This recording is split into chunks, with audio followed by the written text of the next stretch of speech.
first flight with pilgrims for the Hajj pilgrimage 2022 departed from Kerala's Kochi airport to Medina in Saudi Arabia on Saturday. As many as 377 passengers departed in the SV5747 flight of Saudi Arabian Airlines. It was flagged off by V. Abdul Rahman, Kerala Minister for Waqf and Hajj Pilgrimage.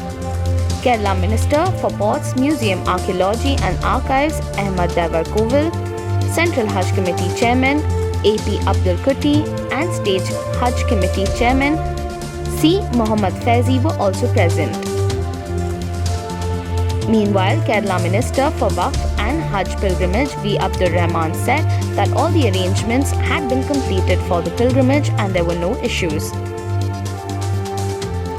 The first Hajj flight from India has just departed. I would like to thank the central and state governments and the Central Hajj Committee for all their efforts in this regard. The pilgrims will leave for Medina in 14 days on the next 20 flights, he stated.